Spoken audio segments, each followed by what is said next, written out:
Then the Lord said to Moses, "Leave this place, you and the people you brought up out of Egypt, and go up to the land I promised on oath to Abraham, Isaac, and Jacob, saying, I will give it to your descendants. I will send an angel before you and drive out the Canaanites, Amorites, Hittites, Perizzites, Hivites, and Jebusites.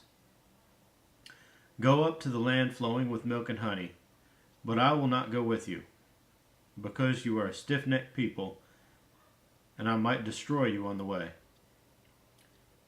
When the people heard these distressing words, they began to mourn, and no one put on any ornaments. For the Lord had said to Moses, "Tell the Israelites, you are a stiff-necked people. If I were to go with you even for a moment, I might destroy you. Now take off your ornaments, and I will decide what to do with you."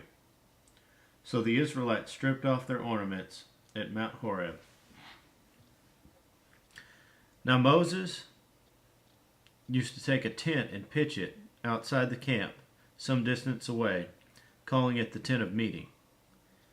Anyone inquiring of the Lord would go to the tent of meeting outside the camp, and whenever Moses went out to the tent, all the people rose and stood at the entrances to their tents, watching Moses until he entered the tent.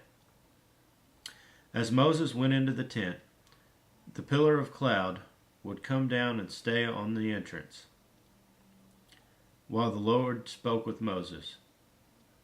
Whenever the people saw the pillar of cloud standing at the entrance to the tent, they all stood and worshipped, each at the entrance to his tent. The Lord would speak to Moses face to face, as a man speaks with his friend. Then Moses would return to the camp, but his young aide Joshua, son of Nun, did not leave the tent. Moses said to the Lord, "You have been telling me, lead these people, but you have not let me know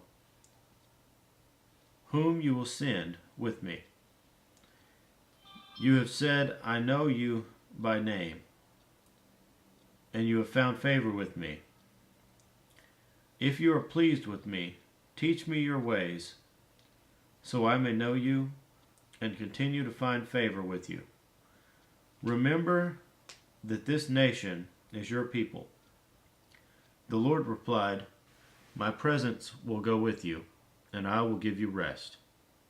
Then Moses said to him, "If your presence does not go with us, do not send us up from here.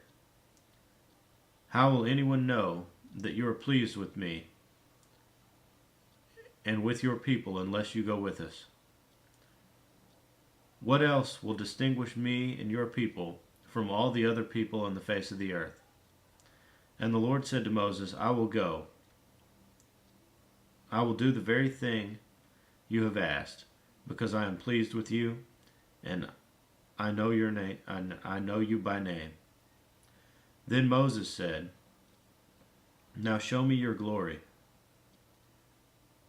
And the Lord said, "I will cause all my goodness to pass in front of you, and I will proclaim my name, the Lord, in your presence. I will have mercy on whom I have mercy, and I will have compassion on whom I have compassion." But he said, "You cannot see my face, for no one may see me and live." Then the Lord said, "There is a place near me where you may stand on a rock. When my glory passes by, I will put you in a cleft in the rock and cover you with my hand until I have passed by. Then I will remove my hand, and you will see my back, but my face must not be seen."